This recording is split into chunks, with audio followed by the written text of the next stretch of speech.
I'm Kathy Dykstra, and today we are going to start our sew along for the little girls or bigger girls City Frock dress.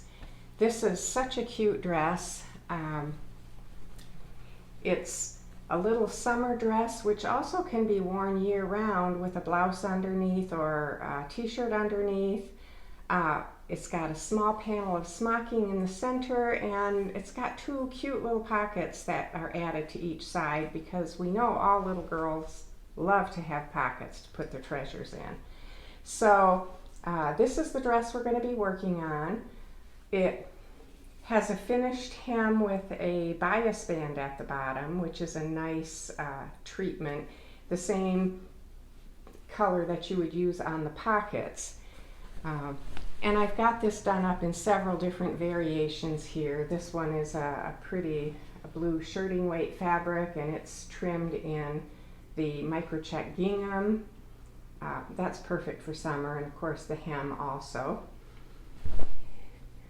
I've done a little floral print that's trimmed in a pink stripe fabric, and the stripe fabric goes around the hem also. One of my favorites is this seersucker, the blue seersucker, and I've trimmed it in a solid red, which is really a nice touch. Very summery, very nautical, great brother-sister type matching outfit, and of course the pockets are always a hit. I have also made it up in a knit fabric.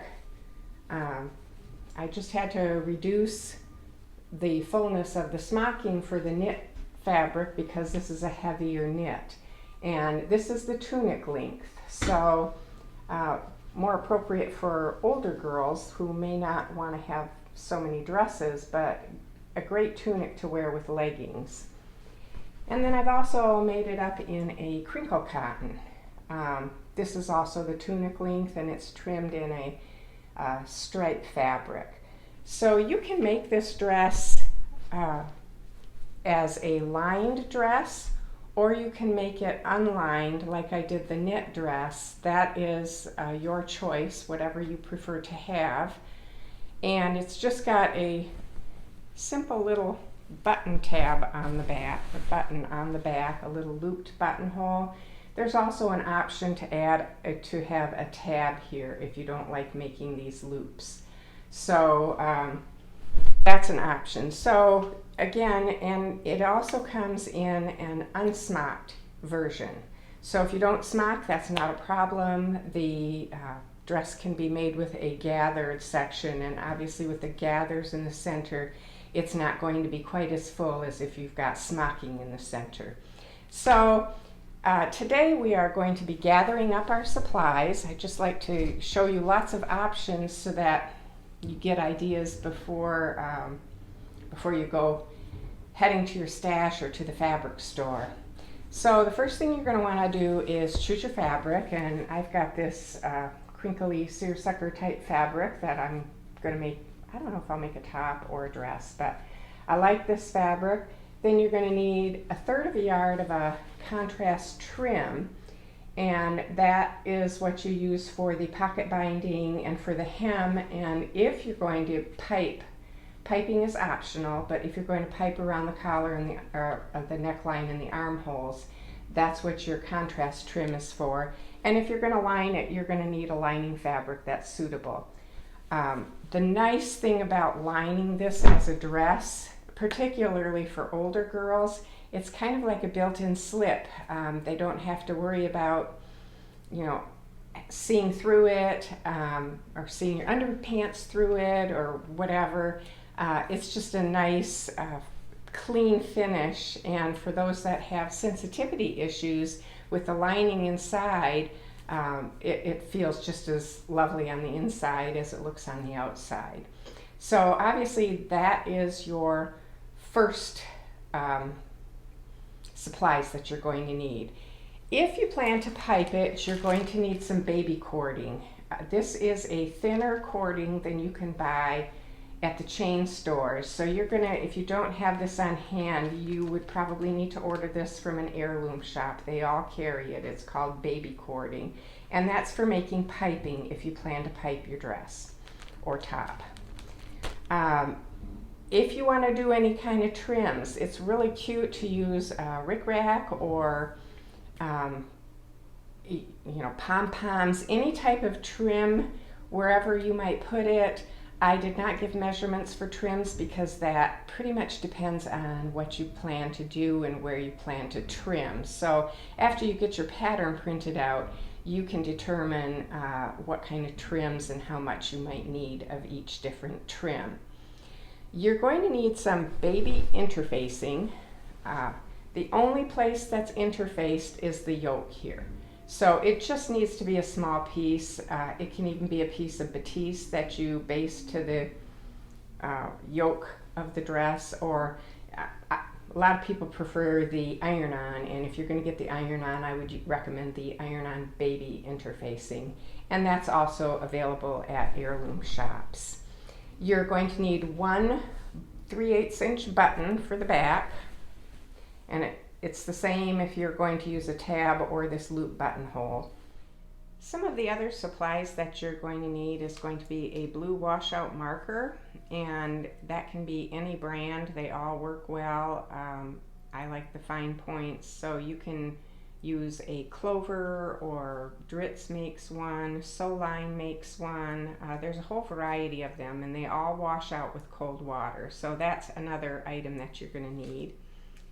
And obviously thread. So if you're using lightweight flat fabrics, I recommend the 60 weight Mettler sewing thread. That works great for any of the lighter weight fabrics. If you're going to be using a quilting cotton or something a little bit heavier, Mettler also makes a, I believe, 50 weight thread.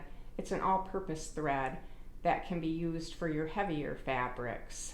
And Gutermann also makes a good quality, heavier all-purpose thread.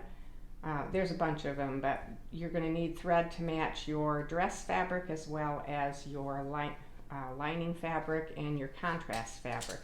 And then you're going to need sewing machine needles.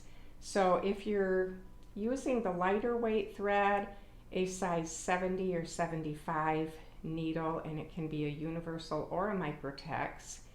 I prefer the Schmetz brand. And if you are using a slightly heavier fabric like a quilting cotton, then you might want to go with an 80 weight universal or microtex needle. An open-toed foot is very helpful for doing some of this stitching, as is an edge stitching foot. These are optional, but they do help with accuracy. And particularly if you're doing the smocked version, I like to use the Wash Away Wonder tape.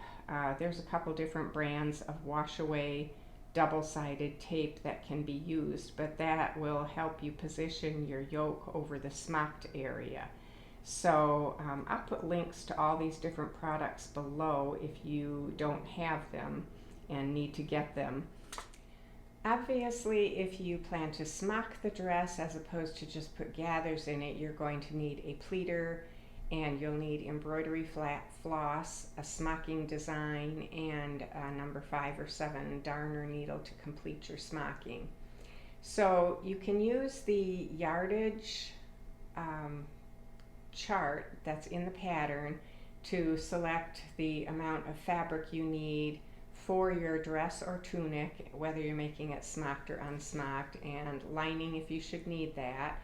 So I'm going to give you a little bit of time to gather up your supplies, and then we will start with the sew along. This is a simple dress to make, goes up rather quickly. Even if you're smocking it, the smocked portion is small enough that it smocks up more quickly than than a full bodice that's smocked. So gather up your supplies and then come back for the next session of our City Frock Smockalong. If you enjoyed this video and don't want to miss any of the upcoming videos, be sure to hit the subscribe button. We'll see you soon.